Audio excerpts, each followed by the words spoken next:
സ്നേഹമുള്ള എല്ലാ കൂട്ടുകാർക്കും ഗ്രീൻ ഹൗസിലേക്ക് സ്വാഗതം. ഇന്ന് ഞാൻ നിങ്ങളെ പരിചയപ്പെടുത്തുന്നത് കുറച്ച് തെറ്റികളാണ്.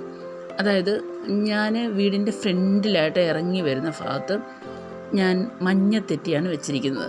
ഈ രാവിലെ ഇറങ്ങി പോകുമ്പോൾ ഈ മഞ്ഞത്തെറ്റി കണ്ടിട്ട് പോകുമ്പോൾ ഒരു പ്രത്യേകതയുണ്ടെന്ന് ഇങ്ങനെ വായിച്ചുള്ള അറിവുണ്ട്. എന്നിരുന്നാൽ തന്നെയും നമുക്കതിൽ വിശ്വാസമില്ല. എന്നിരുന്നാൽ തന്നെയും രാവിലെ എന്ത് ചെടിയാണെങ്കിലും അത് കണി കണ്ടു പോകുന്നതിൻ്റെ ഒരു സുഖം ഒന്ന് വേറെ ഉണ്ട്. അത് വേറൊരു ശാസ്ത്രം.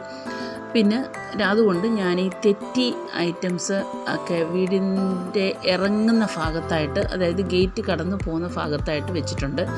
അതായത് മഞ്ഞത്തെറ്റി, അത് കഴിഞ്ഞിട്ട് പിന്നെ ഒരു ചുമന്ന തെറ്റി, പിന്നെ വെള്ളത്തെറ്റി, അത് കഴിഞ്ഞ് വേറൊരു കളറ്, അങ്ങനെ തെറ്റികളെല്ലാം ഒന്നിച്ച് ഞാൻ നിരത്തി വെച്ചിട്ടുണ്ട്.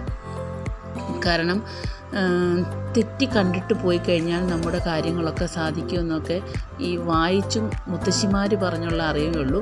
പക്ഷെ നമുക്ക് എല്ലാ ചെടികളും ഒരുപോലെ ആയതുകൊണ്ട് അങ്ങനൊരു വിശ്വാസം ഇല്ല. എന്നിരുന്നാൽ തന്നെയും ഈ കളറുള്ള തെറ്റികളൊക്കെ രാവിലെ ഇങ്ങനെ നിരന്ന് നമുക്ക് വിടർന്ന് നിൽക്കുന്ന കാണുമ്പോൾ ഒരു ഭംഗിയല്ലേ.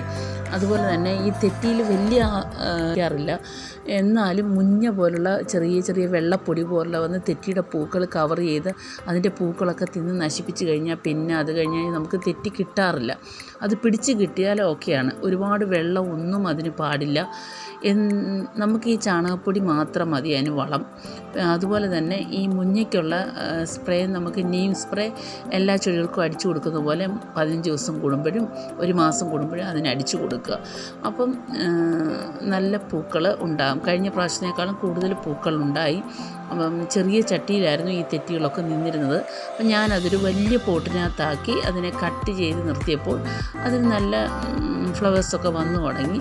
പിന്നെ അതിൻ്റെ തൊട്ട് താഴെയായിട്ട് ഒരു 5 പോട്ടിനകത്ത് വിഷ്ണുക്രാന്തി എന്നാണ് ഇത് പറയുന്നത് പേര്. പക്ഷേ ഇതിന് വേറെ പേരുണ്ടെന്ന് തോന്നുന്നു.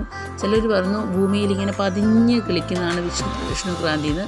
ഇതല്ലാതെ പക്ഷേ ഞാൻ മോർണിംഗ് ഗ്ലോറി എന്നാണെന്ന് പറയുന്നത്. നീലപ്പൂക്കൾ എന്നും അത് തരികയും ചെയ്യും. പിന്നെ തുളസി, ഇത് ഞാൻ നട്ടതല്ല, ഇത് തന്നെ വീടിൻ്റെ ഫ്രണ്ടിൻ്റെ ഗേറ്റിൻ്റെ അടുത്ത് കണ്ടോ, ആ ഇൻ്റർലോക്കിനകത്തൂടെ പൊട്ടി മുളച്ച് കിളിച്ച് വന്നതാണ്. അപ്പം അങ്ങനെ കുറേ തുളസികൾ എൻ്റെ വീടിൻ്റെ പല ഭാഗത്തുണ്ട്. പക്ഷേ ആ ഇറങ്ങുന്ന എൻട്രൻസിൽ ആ തുളസി ഒരു 3 മൂടി ഇങ്ങനെ പിടിച്ചു വന്നിരിക്കുകയാണ്.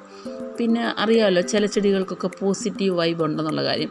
അതുകൊണ്ട് തന്നെ വീട്ടിൽ നിന്ന് ഇറങ്ങുന്ന ഭാഗത്തായിട്ട് ഞാൻ കറ്റാർ വാഴ വെച്ചിട്ടുണ്ട്. അതുപോലെ തന്നെ നിങ്ങൾ കണ്ടില്ലേ, ഇത്രയും കാര്യങ്ങൾ ഇങ്ങനെ സെറ്റപ്പായിട്ട് വെച്ചിരിക്കുകയാണ് ഇറങ്ങുമ്പോൾ നമുക്കൊരു പോസിറ്റീവ് എനർജിക്ക് വേണ്ടി. അപ്പം നിങ്ങളും അതുപോലെയൊക്കെ ചെയ്യുക. വിശ്വാസം എല്ലാവർക്കും ഓരോ പല വിധത്തിലാണ്. എന്നാലും പോസിറ്റീവ് എനർജിയുള്ള പ്ലാന്റ്സുകൾ ഇടുമ്പോൾ നമുക്ക് തന്നെ ജീവിതത്തിൽ ഒരു പോസിറ്റീവ്നെസ് ഉണ്ടാകും. അടുത്ത വീഡിയോ അടുത്ത ആഴ്ച.